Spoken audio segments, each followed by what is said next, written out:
Some leaders have said that physical presence enhances team dynamics, facilitates better communication. They also say managing remote teams is harder, trackability is harder, accountability is harder, seeing what people get up to harder. And the ultimate argument is, how do we maintain company culture if people are not in the office?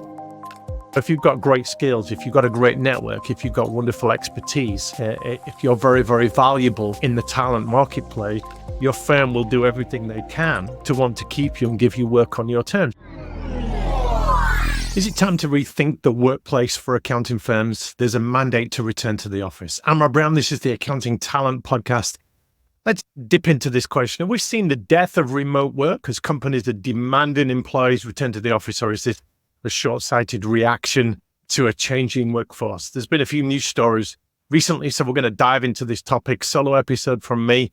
My co-host, Jeff Phillips, is going to be back next week.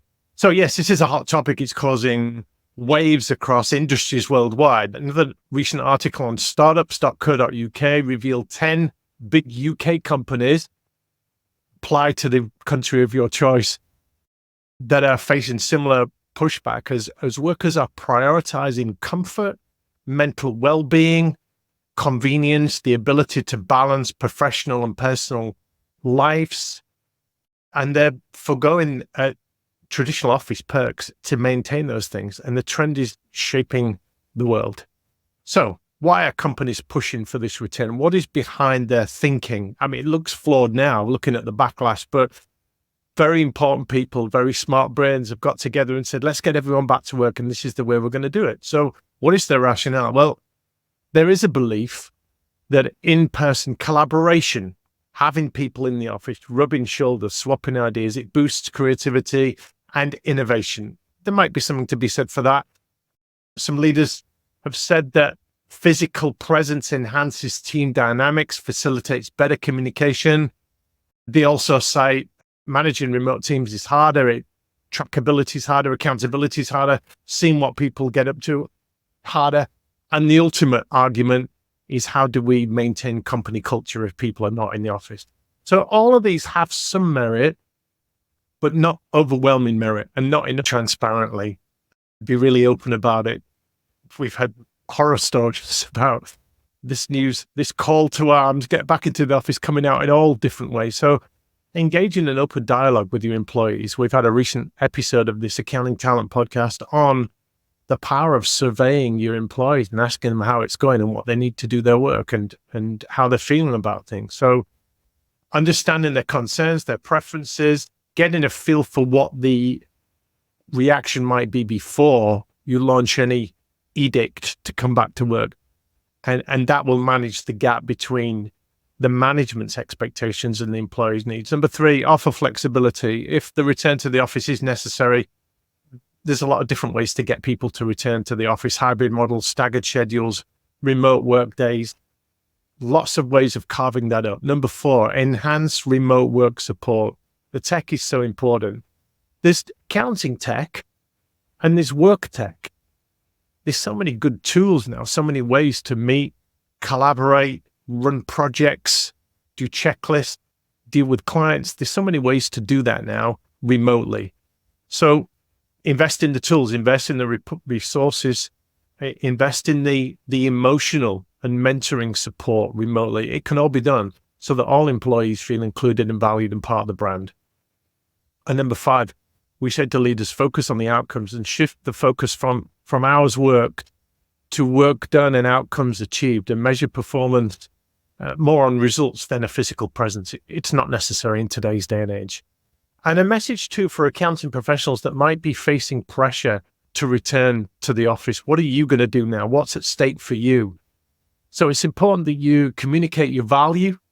So highlight how productive you've been, the contributions you've made, the relationships you've got, all while working remotely. You might be a leader. So how are you managing your team remotely? How are you keeping them accountable? How are you driving culture? How are you setting good examples? And any data examples you've got to support your case, then that strengthens your position to work how you like. Second thing is to propose solutions. So your management might come to you with, this is how we want it done. But if you want to make the case for something else, Don't just say, I don't want to do that, but say, here's what I propose. And let's try this and see if it works. So this is going to meet your needs, the firm's needs, it's going to meet my needs. Let's at least trial this and see if it works and decide on criteria that you're going to measure that by. And number 3 recommendation for employees being asked or demanded to come back to the office is be open to a compromise. Show your willingness to adapt. And flexibility, it's a buzzword, isn't it? You want to maintain your work-life balance. They want you back in the office. Where's a little bit of movement on both sides? So yes, compromise, a win-win. 4th is invest in your skills. So I talk in my book, I'm holding it up here for the video, Build Your Reputation.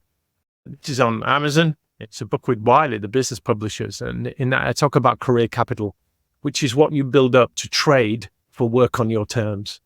So if you've got great skills, if you've got a great network, if you've got wonderful expertise, if you're very, very valuable in the talent marketplace, your firm will do everything they can to want to keep you and give you work on your terms. So invest in your skill, keep them updated. And technological skills, technical skills, selling skills, persuasion skills, presenting skills, people skills, regardless of where you work, your skills keep you relevant, they keep you competitive. And this is above any CPE, CPD, technical qualifications, which keeps you in the game. And the 5th thing I'd say to you is prioritize your well-being. Without your physical or mental health, nothing else in life has much flavor. So that's got to be a priority for you, and ensure that any work arrangement supports you, your family, your health, your happiness, your well-being, because when that goes, all your relationships, your interaction is the word I'm looking for with clients, that suffers, doesn't it? So handling a hybrid workforce, you leaders, you've got to avoid the one-size-fits-all policy. You've got to get the technology going for you. You've got to foster a strong culture wherever it is. You've got to provide training and support. You've got to listen to your employees. The jury's back in on this one. Jeff Phillips has a lovely phrase. He said, the talent war is over and talent won. So if talent is a battleground, and we all know that any firms with growth aspirations need to increase headcount and increase capacity. And above all, you need to retain the staff that you've already got. So pushing them to return to the office, it's complex. I completely get that. I met with a firm just recently. I was chairing an international accounting conference, and he said, our policy is that everyone that joins us comes to the office. Fine. If you can do that, if you can drive that strong culture, if you've got enough people in the talent pool that are geographically close enough to come into the office every day, great. There might not be enough accountants around where your firm is based. But this is a time for mediation, for diplomacy, for harmony, for finding the common ground, and recognize, all of us, that the future of work in accounting everywhere is being redefined. Those that embrace flexibility, compassion, innovation, technology, they will survive. They will thrive. They will stay relevant. They'll stay competitive. If your firm wants to stay independent, great. That will help you do that. If your firm is looking for private equity or some kind of M&A, then that's going to help you too. Thanks for watching. Thanks for listening. This is the Accounting Talent Podcast. I'm Rob Brown. If this is a show that you're interested in sponsoring and getting out to our audience with what you do in the accounting talent world, then have a conversation with us. I hope today's episode has been valuable for you in navigating a little bit more of the aspects of the return to work mandate. Until next time, stay competitive, stay relevant, stay informed.